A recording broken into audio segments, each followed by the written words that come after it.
Bienvenue sur la chaîne ADD Avignon, Église Réal Panier. Nous souhaitons que ce message t'encourage. Très bonne écoute. Merci Seigneur pour le ministère et la vie de l'Esprit.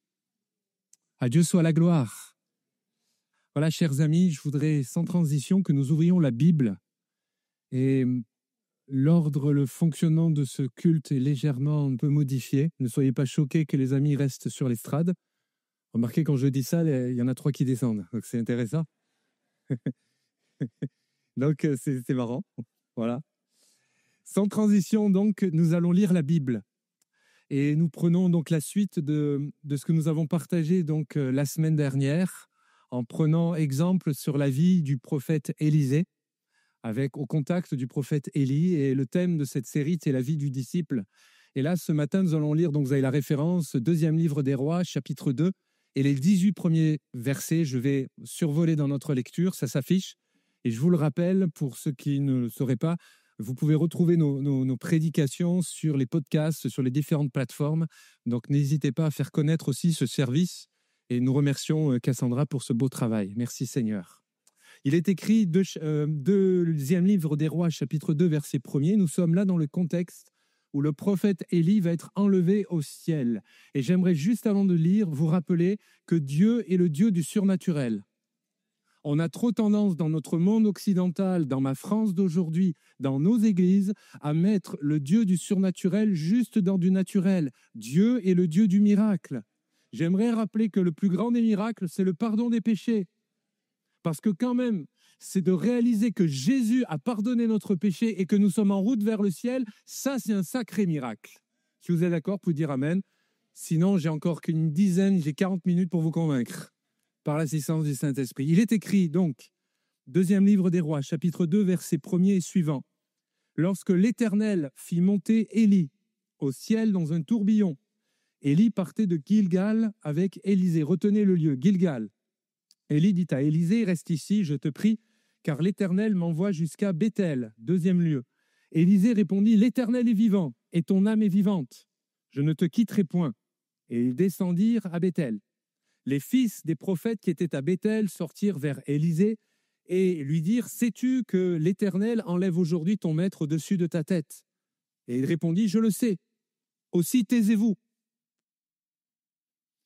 C'est écrit.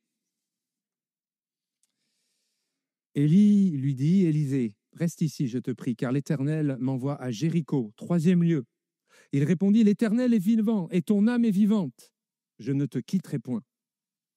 Et ils arrivèrent à Jéricho. Les fils des prophètes qui étaient à Jéricho s'approchèrent d'Élisée et lui dirent, sais-tu que l'Éternel enlève aujourd'hui ton maître au-dessus de la tête? Et il répondit, je le sais aussi, taisez-vous.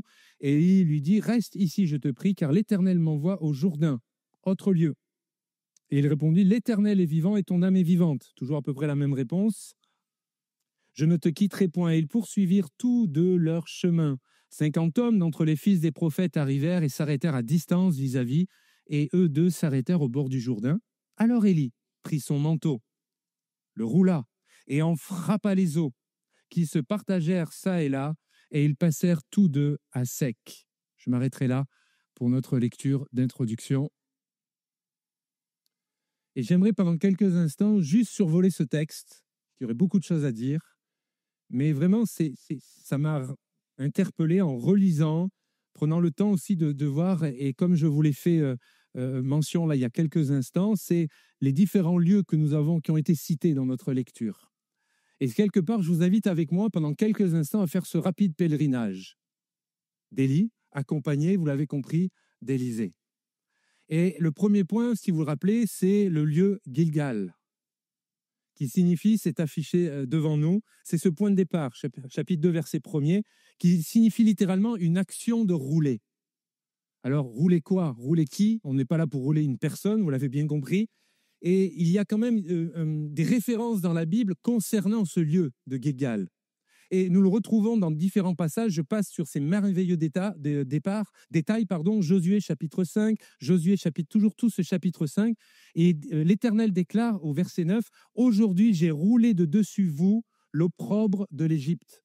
Et j'aimerais prendre cette phrase et la caler par rapport avec la grâce de Dieu et le ministère de Jésus pour chacun d'entre nous. Gilgal, pour les hommes et les femmes que nous sommes, les croyants, et je les sers, les disciples de Jésus, Gilgal, c'est le jour où Jésus a roulé notre péché. C'est le jour où Jésus a roulé ton péché, pas il l'a caché, pas où on le met de côté, pas où peut-être pour certains, quand vous faites le ménage, on met la poussière sous le tapis. Il a roulé le tapis et il a fait le ménage. Peut-être certains se disent, tiens, je n'avais pas pensé à cette technique. Ce n'est pas une bonne technique. Ce lieu représente, symboliquement bien évidemment, représente la croix, représente le fait, le lieu où la Bible déclare que Jésus a tout accompli à la croix. Est-ce que vous croyez dans cette phrase « tout est accompli » ? Tout est accompli. Et comme j'aime bien le dire, tout est accompli. Gilgal, c'est en réalisant l'œuvre de la croix, mes amis, quand dans quelques instants nous allons prendre la scène de réaliser la puissance de l'amour de Jésus. Jésus nous a réconciliés avec le Père et bien plus, Jésus nous a ouvert le ciel. Alléluia! Mes amis, ce matin, et vous qui êtes là pour là ou les premières fois, vous qui avez besoin, qui êtes là dans cette salle, j'aimerais te dire que tu n'as pas besoin de venir à l'église évangélique. C'est un drôle de pasteur qui dit ça. Tu as besoin de rencontrer Christ en venant à l'assemblée. Et ce qui fait la force, la beauté, l'essence même de nos rencontres, c'est la présence de Jésus dans nos rencontres. La présence de Jésus par l'action du Saint-Esprit. Selon qu'il est donné, selon comment il veut agir. On n'est pas là pour chercher les manifestations, mais on sait que Dieu agit. Quand nous avons entendu que dans toute cette jeunesse, ils sont de plus en plus liés par la drogue, il ne faut pas croire que c'est qu'au Kenya. Hein. Sinon, mais on se cacherait, on se mentirait à nous-mêmes. Pourquoi nous voulons de plus en plus investir pour la nouvelle génération? Pourquoi nous mettons des bénévoles qui font le club de la joie, le GIB, et nous voulons encourager nos ados à servir l'Église, à servir dans l'Église? Ce n'est pas parce que ça fait bien, parce qu'on sait que c'est un moment ce sont des années cruciales pour ces gamins. Vous et moi, on est sauvés, gloire à Dieu. Gloire à Dieu, on sait d'où Jésus nous a tirés. Enfin, j'espère que tu sais d'où Jésus t'a tiré. Et ces enfants, ces adolescents, les jeunes au milieu de nous, les hommes et les femmes que vous êtes, il y a un appel puissant à venir à Gilgal ce matin. Il y a un appel puissant ce matin par le Saint-Esprit à rouler, pas seulement une couverture, mais à rouler l'opprobre de ton péché. Pas seulement quelque chose qui n'est pas beau, mais l'opprobre, c'est tellement dégoûtant. Gilgal. Le deuxième lieu que nous avons juste survolé, c'est Bethel. Et pour les lecteurs de l'Écriture, vous connaissez, nous avons cette référence au verset 2 dans notre lecture, Bethel ou littéralement la maison de Dieu. Ah, c'est bon ça! Enfin, je pensais que c'était bien. La maison de Dieu, le lieu où pour certains c'est la maison de repos, la maison de bénédiction, la maison où pour nous on pourrait dire, on se retrouve ensemble. Bethel, c'est l'endroit également dans le livre de la Genèse, si je ne me trompe pas, où il y a une échelle qui monte du ciel jusqu'à la terre, où il y a un échange entre le ciel et terre. Alors évidemment, on pourrait trouver la symbolique avec l'église locale, l'assemblée locale. Bien sûr que Jésus est là par son esprit, mais j'aimerais te dire que Bethel, ça peut être ta maison où Dieu règne. Tiens d'ailleurs, est-ce que ta maison, c'est Bethel? Est-ce que ta maison, c'est là vraiment Dieu, il règne? Vous avez 3 heures. Et je ramasse les copies à la fin. Et on ne copie pas sur le voisin. Est-ce que vraiment nos maisons, c'est Bethel?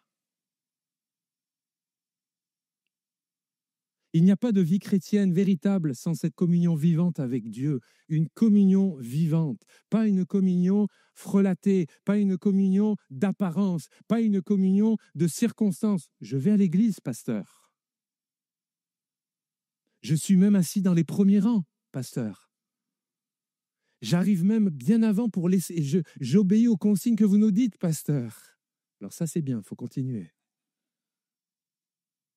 Mais as-tu une communion vivante? As-tu ton Bethel? Le troisième lieu que nous avons survolé, que nous avons entendu, c'est Jéricho. Vous n'entendez pas les trompettes? Oui, je vais répéter celui-là. chez moi hier soir. Non, non, pas du tout. Franchir le fleuve de Jéricho, franchir les murailles de Jéricho, qui a été franchi, le Jéricho, ou la victoire de la foi sur les obstacles. En tant que disciple de Jésus, j'ai une bonne nouvelle, nous avons des obstacles dans la vie. Mais par l'assistance du Saint-Esprit, Dieu nous fait grâce que des murailles tombent, qu'elles sont tombées, et par la foi qu'elles tomberont également. Jéricho pourrait développer beaucoup de choses. C'était un accent aussi de victoire pour le peuple élu de Dieu. Nous avons Jéricho et nous avons également le Jourdain, le fleuve, franchi avant l'entrée en Canaan, le pays promis. Le pays, la promesse, on pourrait comparer avec le paradis, avec beaucoup de choses. Le Jourdain, tiens, c'est aussi le lieu du baptême de Jésus. Ça doit être certainement une anecdote. Mais parce que quand même, être disciple de Jésus, c'est pas seulement dire « j'aime Jésus ». Nous l'avons entendu, et Soraya, malheureusement, c'est de ma faute, je lui ai demandé vraiment de tenir le temps. Mais il y aurait quantité de témoignages, parce que vous avez entendu certainement des choses, que quand des personnes se convertissent à Jésus, elles sont délivrées de la puissance démoniaque. Après, on leur encourage, maintenant, il faut s'engager. Être rempli du Saint-Esprit, et ensuite s'engager dans les eaux du baptême. Là, aujourd'hui, il y a des amis au milieu de nous, il faut que tu ailles dans le Jourdain. Symboliquement, je ne te demande pas d'aller te baigner dans le Rhône maintenant. Je ne fais pas les baptêmes dans le Rhône, il y a trop de courants. Par contre, il y a un appel solennel pour beaucoup au milieu de nous de régulariser ta vie et de t'engager dans les eaux du baptême. Qu'est-ce que tu attends pour t'engager à suivre Jésus? Là, l'Église, il fallait dire Amen. C'est la vocation première de l'Église locale. C'est la vocation de dire, on est là pour, pour permettre que d'autres s'engagent avec Jésus. Tiens, je vais vous lancer un petit défi. Quels sont les chrétiens qui ont plus de 10 ans de vie d'église? Levez la main. Même si ce n'est pas dans cette... N'ayez pas honte, ce n'est pas un péché. C'est plus de 10 ans de vie d'église. Alors, levez bien pendant quelques secondes. Imaginez, dimanche prochain, vous arrivez là où vous êtes. Non, restez. On va faire une petite gymnastique. Vous pouvez tenir un autre bras si vous voulez. Voilà. Jérôme, ça fait un peu plus de 10 ans. Je pense que tu peux lever la main. Vraiment. Tu as changé de place, mais je te vise toujours. Voilà. Allez, on change de bras. Voilà, on fait comme ça. 10 ans, imaginez, dimanche prochain, vous arrivez, voyez la place où vous êtes, il y a une nouvelle personne. Comment tu réagis? Ah ben, tu n'auras pas le choix. Elle est déjà là. Ce que je veux dire par là, c'est qu'il y a des petits détails où on se laisse, on rentre dans notre confort. Alors moi, j'ai une solution, venez plus tôt. Et quand la personne sera là, dit « Ah, je ne vous connais pas, mais je vous souhaite la bienvenue dans l'église. » Qui est d'accord à faire ça? Je ne sais pas, il y a moins de bras qui se lèvent par rapport à là. Je dois avoir un problème de vue. Le Jourdain, le lieu où Jésus s'est engagé, lui-même, le Christ, mais il n'avait pas besoin, il nous a donné un exemple, il nous a donné le parfait exemple. Et vous voyez dans notre lecture, Élie va frapper, il va rouler son manteau et il va frapper de son manteau les eaux du fleuve. Ça annonce prophétiquement, écoutez cela, et je vais inviter les frères à venir préparer la scène maintenant, s'il vous plaît. Ça annonce prophétiquement la mort de Jésus-Christ, la mort en frappant, mais ça annonce surtout, les amis, la résurrection de Jésus. Dans quelques instants, nous allons prendre le repas du Seigneur. Mais dans quelques instants, nous n'allons pas seulement dire « Oh, Jésus est mort, qu'est-ce que c'est dommage !» Non, moi, je bénis Dieu que Jésus soit mort à la croix. C'est ce qui me permet de me réconcilier avec le Père. Mais ce qui donne la force, la puissance de la mort de Jésus, c'est la résurrection de Jésus-Christ. Ce qui donne l'essence même de ce culte, de cette célébration, ce n'est pas la mort de Christ. C'est sa résurrection qui en suit. Donc, quand vous allez prendre la scène, regardez-moi tous. Non, allez, regardez pas, ils sont beaux, je sais, mais là, c'est moi. Là. 2 secondes. Pour ceux qui sont baptisés par immersion, nous allons prendre la scène dans quelques instants. S'il vous plaît, je ne vais pas vous regarder parce qu'on est tous en prière à ce moment-là. Arrêtons de faire une tête de « Ah ». C'est Jésus qui a été contrit. C'est Jésus qui a souffert. La Bible déclare que c'est Jésus qui a tout porté à notre place. Pourquoi nous, on va dire, écoute Seigneur Jésus, je vais prendre un peu de ta peine. Mais moi, je suis très heureux qu'il ait tout pris pour moi. Je vous laisse y réfléchir. Alors, oui Seigneur, merci pour le pardon de mes péchés, mais merci pour le pardon de mes péchés.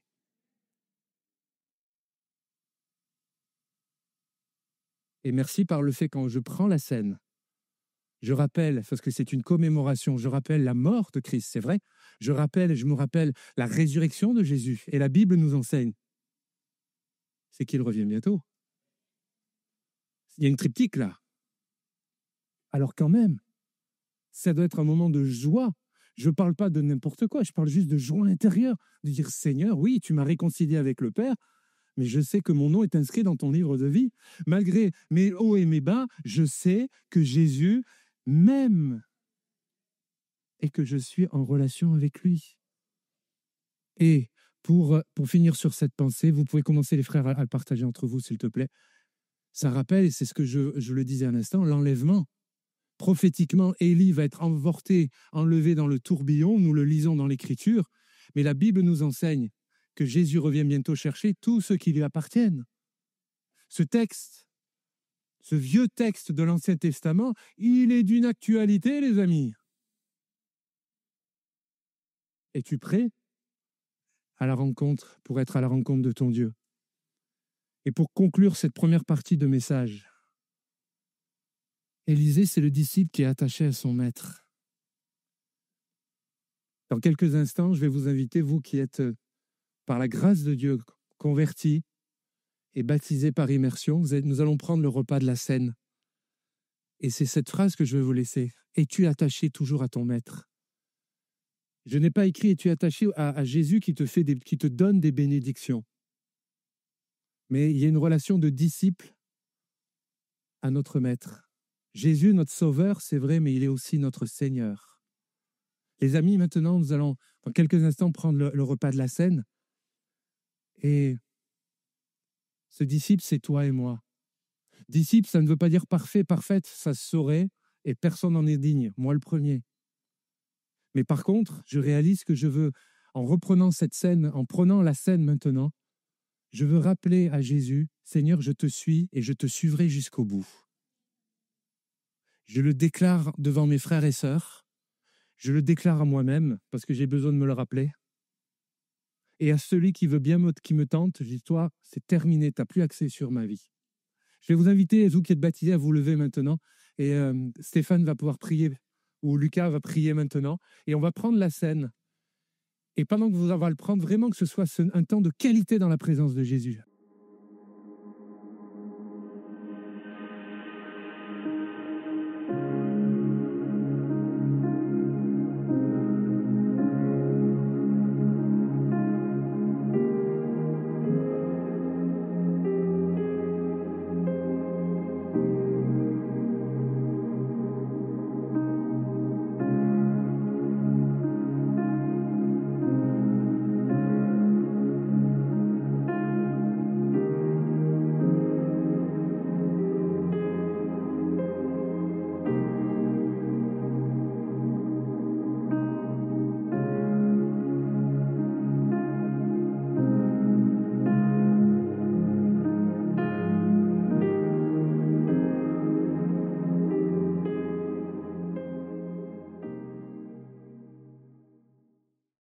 Béni soit Dieu. Je vous invite à reprendre place.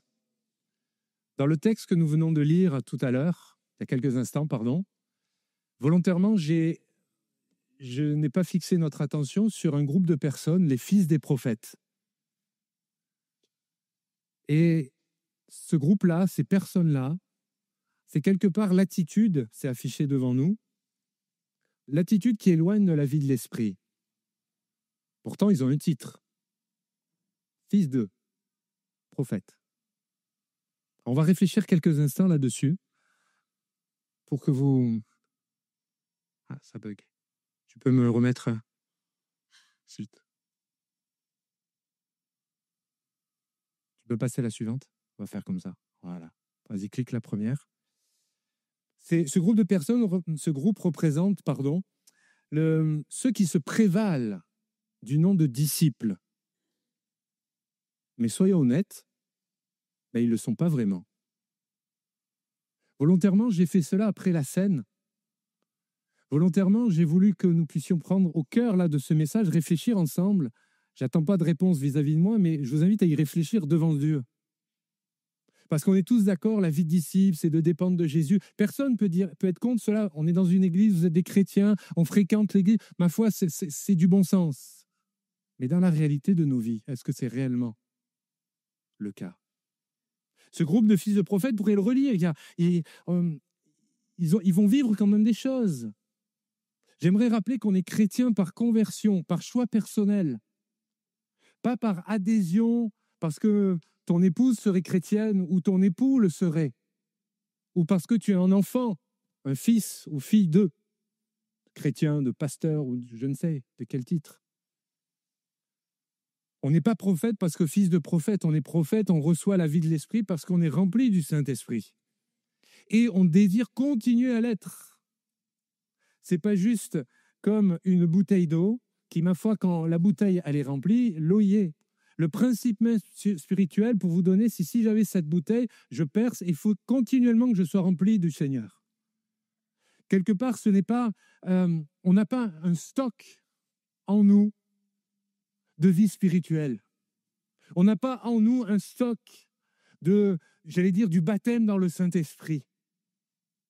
Peut-être que pour certains, c'est en train de découvrir cela. Ce n'est pas parce que tu as été baptisé dans le Saint-Esprit hier, il y a 5 ans, il y a 50 ans. Ben non, la Bible nous déclare, nous invite et nous encourage fortement à être renouvelés dans ces choses-là. Parce que sinon, c'est juste une ligne sur un CV. Malgré les beaux CV que tu peux avoir, ça reste qu'un CV. Et en fait, un CV, c'est du papier. C'est des mots sur du papier. Mais Jésus n'en a que faire de mon CV. Jésus n'en a que faire de ton CV. Je vais tenter. Ouais, nickel. Ils sont informés à propos de l'enlèvement d'Élie. Et ils veulent même faire la leçon à Élisée. Ils lui envoient leur paquet. Il lui dit, oh, tu te rends compte? Et lui, qu'est-ce qu'il leur dit? Taisez-vous. Parce que quand nous appartenons à Christ, il y a une autorité spirituelle, pas une autorité charnelle, pas une autorité où on bombe le torse. Ça s'appelle l'onction, ça, les amis. Et l'onction ne s'imite pas. L'onction, c'est pas un copier. Soit tu l'as, soit tu ne l'as pas. C'est pas... De toute façon, ce qu'ils savaient, ils ne le croient pas quand c'est accompli. Vous pouvez vérifier ça au verset 16. Ils parlent, ils ont des connaissances, ils ont même un avis. Peut-être qu'ils sont au milieu de nous. Ils ont des avis très tranchés. Ils ont même une théologie, une connaissance théologique. Je dirais même, si j'étais un peu taquin, notamment, c'est affiché, Bethel, Gilgal, Jourdain, ils sont nombreux dans ces lieux-là. Il y a une garnison, permettez que je le dise ainsi, à Bethel, à Jéricho, mais ils sont curieusement absents de Gilgal. Gilgal, rappelez-vous, c'est la croix. La mort à nous-mêmes. Il n'y a pas grand monde. Il n'y a pas grand monde dans les moments où il faut rouler. Il n'y a pas grand monde quand il faut combattre. Par contre, quand il faut se montrer, il y a du monde. Je trouve que les fils des prophètes sont très intéressants à réfléchir. Certains diraient, et nous le trouvons dans le Nouveau Testament, parlant, non pas sur les fils des prophètes, mais de ce genre de profil de personnes. On appelle ça des hommes et des femmes religieux. Qui ont une bonne connaissance, on ne peut pas nier, mais qui ne veulent pas aller plus loin. Ce n'est pas une incapacité. C'est ne pas vouloir dépendre de Jésus. C'est dommage. Alors, il ne me reste que quelques minutes. J'aimerais commencer par la fin. Je n'ai pas mis la musique qui va avec, des Looney Tunes, pardon. J'aimerais commencer par la fin avec, je vais survoler tous ces textes. Le temps me manque, mais c'est pour prouver que tout ce que je dis, c'est basé sur les Saintes Écritures. Élisée manifeste la puissance de Dieu. Lui, le disciple d'Élie, manifeste et manifestera la puissance de Dieu. 2 Rois chapitre 2, verset 13, il va relever le manteau qu'Élie avait laissé tomber, il va retourner, s'arrêter au bord du Jourdain, il va prendre le manteau d'Élie qu'il avait laissé tomber et il va en frapper les eaux. Ce que je veux dire par là, et là je vais m'adresser à toutes les générations de l'Église que nous formons. Merci Seigneur pour tout ce que Dieu a fait dans le passé. Alléluia. Mais j'aimerais dire que Dieu ne vieillit pas, que Dieu ne change pas. La vraie question, as-tu la foi comme nos pères ou nos mères qui sont là ou qui le Seigneur va rappeler au fur et à mesure? Ce que nous lisons, ce que nous voyons, ce que nous entendons de ces comptes rendus, de lire dans le livre des Actes des Apôtres, est-ce que ça ne te donne pas envie de le vivre? Moi, j'ai un début de réponse à ça. Commencer par la fin, c'est aussi de voir que ces fils de prophètes, ils vont interpréter le miracle qui vient de se produire. On pourrait dire aujourd'hui, ils coupent les cheveux en 4. Dit oui, mais est-ce que vraiment c'était Dieu?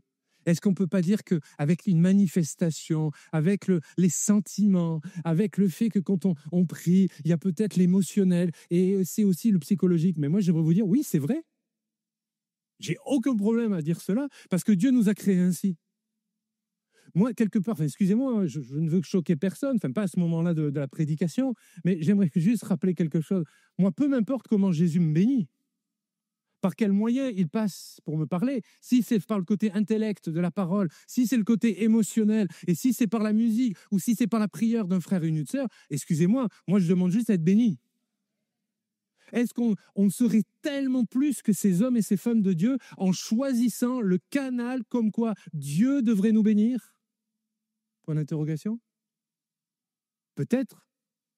Trop de fois, nous disons ça à Dieu. Écoute, oui, mais il faudrait que tu passes sur tel côté dans ma vie. Parce que quand même, moi, le côté émotionnel, ouais, mais Dieu t'a créé avec des émotions, mon ami. J'y peux rien, moi. Il faut préciser le commentaire des fils des prophètes. L'esprit dont Élisée vient d'être vêtu est l'esprit de Dieu, pas l'esprit d'Élie. Ce n'est pas un transfert, ça vient du Seigneur. Et dans quelques minutes, je vais conclure mon propos. Je vais vous demander, est-ce que vous êtes rempli du Seigneur? Est-ce que vous voulez être rempli du Seigneur? Bref, je vais venir sur ce que je dis et sur ce qui est sur notre cœur depuis des mois avec mes collègues serviteurs de Dieu. Nous aspirons à un renouveau spirituel dans l'Église. Nous voulons être baptisés, vigorés, revisités, vivifiés par la puissance du Saint-Esprit. Mais ça, les amis, c'est pas seulement de se dire c'est bien, c'est intéressant. C'est de se dire, ah ouais, lui, il en a besoin. Non, moi j'en ai besoin, tu en as besoin, mais il y a aussi une notion de, quelque part, de faire confiance à Jésus, de sortir un petit peu de votre zone de confort. Aller en mission, se dépendre du Saint-Esprit, c'est de laisser Jésus de prendre le gouvernail de nos vies.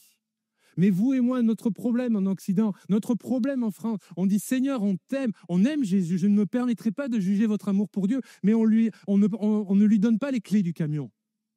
À la rigueur, vous lui donnez le trousseau, avec le petit pendentif, mais c'est toi qui gardes le volant encore.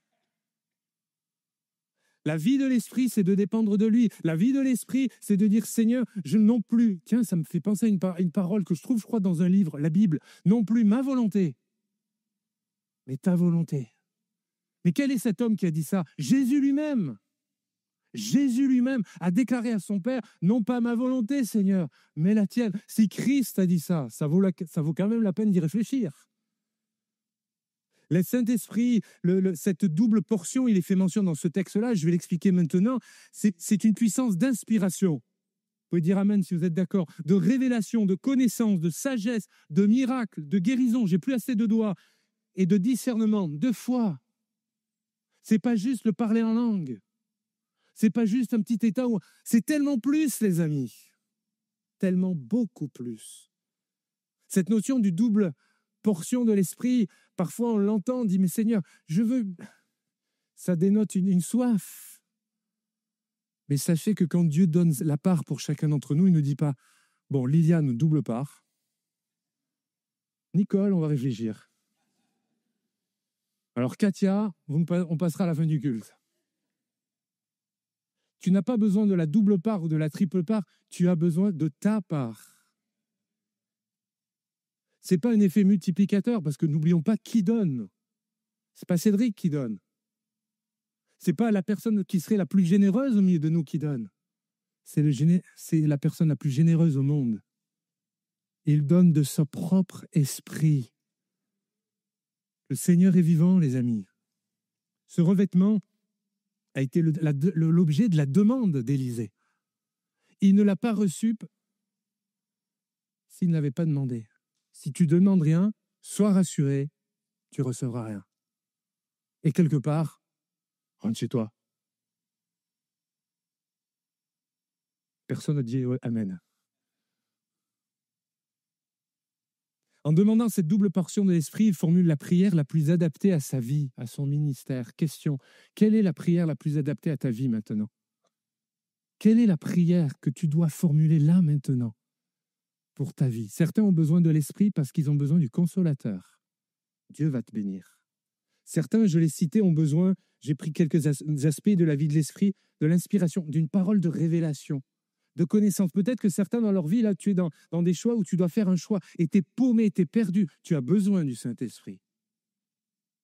Et on pourrait démultiplier les sujets, les cas pratiques. La vie de l'esprit, ce n'est pas être des hommes et des femmes à 3000 lieues sur terre. Non, on a les pieds bien sur terre. Par rapport à ta vie, ton contexte, ta situation, ta vie de famille, de foyer, ta vie personnelle, le Saint-Esprit est adapté. Et il adaptera la part qu'il te faut. Est-ce que vous le croyez? Moi, je le crois, vraiment du fond de mon cœur. C'est une promesse, c'est un héritage. Nous le connaissons dans l'Écriture. Le don de la personne du Saint-Esprit fait partie de notre héritage. Je ne parle pas de l'histoire de nos églises, je parle simplement de l'Écriture. Quand nous disons que nous sommes enfants de Dieu, ça veut dire que Dieu est notre Père et nous sommes ses héritiers, ses héritières. Et donc, ce que nous lisons dans l'Écriture, c'est pour toi, c'est pour moi. Il n'y a pas une caste dans l'Église. Il y a que des hommes et des femmes qui se saisissent de la promesse. Alors oui, notre part, je passe, c'est la plénitude du Saint-Esprit. Alors le chemin pour y aller, c'est déjà d'y croire. Parce que si tu n'y crois pas, c'est de le demander à Jésus. Parce que Jésus est là. Jésus est là, les amis. C'est cette prière que tu vas formuler maintenant, c'est d'avoir des attitudes, mais des convictions profondes. De croire que Jésus va te baptiser dans le Saint-Esprit, là, maintenant, ce matin. Peu importe qui priera pour toi, et même si personne prie pour toi, j'ai un petit secret à vous dire. C'est un petit tips. Ça ne sortira pas d'entre nous. Jésus n'a pas besoin des pasteurs pour que tu sois baptisé dans le Saint-Esprit. Mais ne le dites pas aux collègues pasteurs. En fait, nous, on n'est que des porte-paroles. Ah mince, il y avait Thomas. Ah mince, il y a M. Berton. On n'est que... la seule chose qui me dit... La différence entre vous et moi, c'est que je suis juste sur cette estrade. Je suis de la même nature que vous. Je suis aussi incrédule que vous. Par contre, j'espère qu'on est tous sur le même pied ce matin de se dire « Seigneur, je veux saisir cette promesse ». Même si tu n'es pas encore baptisé d'eau, crois que Jésus peut te baptiser dans le Saint-Esprit si ton cœur est prêt. Comme ça, tu vas voir les pasteurs, dis « Écoutez, là, il faut qu'on avance là maintenant ». Le plus important, c'est Christ qui commande. Ce n'est pas mes règles. C'est Jésus qui commande. 3 courts aspects, je termine sur ça. Nous le voyons dans l'Écriture, je parle de la vigilance. Élisée gardait les yeux fixés sur son maître jusqu'au bout. Même quand il va monter dans le tourbillon, il continue à le regarder. Fixe les yeux sur Jésus tout au long de tes journées, pas seulement tout au long du culte. Pas seulement quand tu viens aux réunions. Bien sûr que c'est un temps fort. Mais, et qu'on se comprenne mieux, je ne vous demande pas de vous balader dans le ciel comme cela, ça va être dangereux. Mais c'est d'être, quels sont tes, comment on appelle ça? Quels sont les objectifs? Où places-tu ton regard dans ta vie? Sur les choses matérielles de ce monde, sur des choses même qui sont salissantes, que tu peux trouver, il y a des liens, la pornographie, l'alcool, le sexe débridé, toutes ces choses-là. Évidemment que le Saint-Esprit ne peut pas rentrer dans le cœur. Il faut d'abord qu'il soit nettoyé. Et donc, quand je vais faire un appel dans quelques instants, tu as d'abord besoin de te repentir de cela. C'est une réalité, les amis. Il y a peut-être certains, ils sont bloqués parce qu'ils ont besoin de demander pardon, peut-être à une personne au milieu de nous. Eh bien, lève-toi discrètement et va demander pardon. C'est ce qui te bloque dans l'avancement de ta vie et de ta relation avec Jésus. la vigilance. Il a son regard fixé jusqu'au bout. Le deuxième aspect que nous trouvons dans ce texte, c'est le respect. L'expression « mon père » au verset 12 montre l'estime et l'honneur dont Élisée gratifie Élie. En disant ça, je ne cherche pas que vous dites ça à mon encontre, absolument pas. Mais quand même, quand nous parlons de Dieu, des choses de Dieu, de l'Église locale et de tout ce qui confère de près ou de loin à Dieu, portons-nous toujours du respect. Point d'interrogation. Portons-nous toujours du respect sur celles et ceux qui nous servent. Avec, j'aimerais, notre petit secret, avec toutes leurs failles. Parce que quand on touche à l'un, on touche à l'œuvre. Et l'œuvre, elle appartient à qui? À Jésus. Quand on touche à l'Église, on touche au propriétaire de l'Église, Jésus. Quand on touche à la fiancée, on porte atteinte à l'honneur du fiancé. Combien de fois on peut parler mal sur une Église, sur l'Église, ou peut-être sur l'Assemblée, sur les pasteurs, sur toi, sur moi, et on met une sorte, un léger vêtement, pas un vêtement, mais un petit voile. Mais on rajoute un autre voile le dimanche suivant. Et à un moment donné, ça devient une opprobre. Comment veux-tu être béni si ta bouche n'est pas sanctifiée? Le troisième et dernier aspect que je trouve dans ce texte, c'est l'humilité de cet homme de Dieu. Il déchire ses vêtements, je ne vais pas le faire, pour revêtir le manteau d'Élie. Évidemment, le manteau était taillé pour Élie, évidemment. Mais là, il y a une notion de transmission. Ça illustre également, je trouve, comme on l'avait partagé avec les bœufs la semaine dernière, ça illustre pleinement le renoncement aux œuvres et aux facultés charnelles d'Élisée. Il dit maintenant, littéralement, je dépends vraiment de la puissance d'en haut et pas seulement de mes compétences, pas seulement de mon expérience de la vie d'église. Si tu peux jouer une mélodie, s'il te plaît. Et on va reprendre un chant dans quelques instants. Alors, c'est simple, les amis. La vie de l'esprit, c'est demander à Jésus de venir dans notre cœur. Et ma question, elle est simple, non pas comme un super-héros. Où demeures-tu? Drôle de question, vous me direz, mais je la mets en relation. Rappelez-vous le pèlerinage qu'on a fait rapidement tout à l'heure. Gilgal, etc., etc. Où en es-tu dans ton pèlerinage spirituel? Peut-être que certains ont besoin d'aller à Gilgal. C'est la croix. Tu as besoin de te convertir ce matin. Quand je vais inviter, je vais prier. Viens sur le devant et je prierai pour toi pour que tu reçoives le pardon des péchés. Et l'Église, on va dire amen à ça. Il y a Gilgal. Mais il y a d'autres lieux que nous avons partagés. Je ne vais pas les reprendre. Ce serait trop long. Mais rappelons-nous, entre guillemets, ces étapes, ces lieux. Le point de départ, c'est Gilgal, la maison de Dieu, Bethel.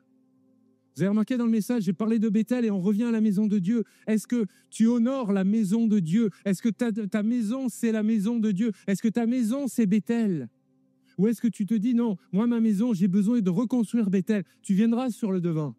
Et symboliquement, peut-être en couple, en famille, ou même si tu es une personne seule, prie pour ta maison. Je ne parle pas de prier pour les pierres, pour les murs, de chasser des pseudo-démons qui n'existent pas. Mais il y a parfois dans nos maisons des hommes et des femmes qui sont encore liés par des choses de l'ancienne vie. Certains viennent au milieu de nous dire « Ah, l'église, je suis tellement bien, le Seigneur me bénit. » Et quand je rentre à ma maison, c'est compliqué. J'ai mal à mon cœur, je me sens oppressé. Et nous, on visite, on prie, et parfois Dieu nous fait la grâce d'avoir quand même une révélation. Et il y a encore des statuts, il y a encore des rites de passé, du catholicisme, de sainte je ne sais pas quoi. Il y a un moment donné, les amis, il faut couper les choses. Que tu le veuilles ou non dans ta vie, il y a des choses qu'il faut que tu coupes, que tu permettes à Dieu de couper.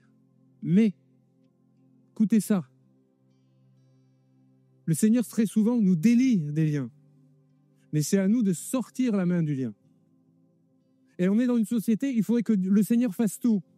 Il faudrait qu'il nous délie, il faudrait qu'il retire la main, il faudrait qu'il nous masse le dos, il faudrait qu'on soit bien. Là, le Seigneur te dit ce matin, oui, il va t'aider à te délier, mais toi, sors les choses. En rentrant chez toi, tu as des choses, il faut que tu t'en sépares, que tu les brûles. Et je sais de quoi je parle. Le Saint-Esprit est là au milieu de nous ce matin.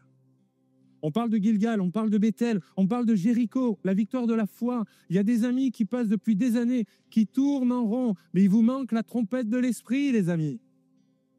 Tu peux tourner en rond autour de ta muraille, tu peux sauter à cloche-pied, tu peux faire des pompes, tu peux faire ce que tu veux. Ils l'ont fait, ils ont eu la victoire parce que Dieu était dans l'affaire. Parce que l'Éternel, je fais référence à ce texte, où l'Éternel a parlé et leur a dit de chaque jour de faire une fois et le 7e jour de faire 7 fois. Et là, ça a été le tremblement de terre. Les murailles sont tombées. Veux-tu que les murailles de ta vie tombent? Enfin. Jéricho. Et le Jourdain. Et l'enlèvement. Tout un programme. Je vous invite à prier maintenant avec moi. Je vous invite à courber vos fronts. Et moi, je ne suis pas là pour forcer les gens, pour manipuler qui que ce soit ou quoi que ce soit. Si dans ton cœur, tu te dis, ça a parlé à mon cœur. Si dans ton cœur, ça a résonné, je t'invite maintenant, alors que nos yeux sont fermés, nos têtes sont baissées, je t'invite à sortir des rangs et à venir sur le devant maintenant. Peu importe pour quelle raison tu vas venir. Mais je t'invite à venir, à dire, Seigneur, j'ai besoin de toi. Certains, c'est Gilgal. Certains, vous l'avez compris, je ne vais pas reprendre. Venez maintenant sur le devant. Et on va prier dans quelques instants. Et je crois que Jésus est à l'œuvre. Alors venez maintenant sur le devant. Les hommes, les femmes, les jeunes, les moins jeunes. Quelque part, moi, quand j'entends ça, j'aimerais venir sur le devant. J'ai besoin du Saint-Esprit. Tu as besoin du Saint-Esprit. Tu as besoin d'être renouvelé, rempli du Saint-Esprit. Pour ma part, je pense que toute l'Église devrait se lever, que toute l'Église devrait dire « Seigneur, remplis mon vase ». Mais peut-être que certains ne veulent pas, parce que tu as peur de ce que le Saint-Esprit va révéler dans ta vie. Tu as peur de ce que Dieu va dévoiler. Mais ça t'appartient. C'est entre toi et le Seigneur. Venez sur le devant, venez, voilà. On va prier dans quelques instants et on va vraiment invoquer le nom de Jésus. L'Église est en prière, on n'est pas dans les spectacles. Le groupe de louanges va prendre un cantique et on va prier et proclamer que Jésus est vivant. Alléluia, alléluia, le Seigneur est vivant. Le Seigneur ne change pas. Alléluia, Saint-Esprit, alléluia, béni soit Dieu. Alléluia. Je vais inviter les frères prédicateurs à venir sur le devant, à m'aider à prier pour les personnes. Voilà, s'il te plaît. Voilà, mon épouse également. Super, les personnes que vous avez citées dimanche, venez les amis. On va prier rapidement pour les personnes. On va imposer les mains, effectivement, et on va prier. Et croyez que Jésus va vous bénir. Alléluia. Le Seigneur est vivant. Gloire au Seigneur. Si André et Fatima, vous pouvez aussi prier pour les amis. Voilà, les sœurs avec les sœurs, les frères avec les frères. On prie là maintenant et on laisse agir le Saint-Esprit. Venez sur le devant. Voilà, croyez que Dieu va répondre à votre prière. Et l'Église, on invoque le nom du Seigneur. On prie en langue et on laisse agir Jésus ce matin. Alléluia, ne retiens pas. Merci d'avoir écouté ce message. Si tu apprécies ce podcast, alors abonne-toi et partage-le à ton entourage. Que Dieu te bénisse et à très bientôt.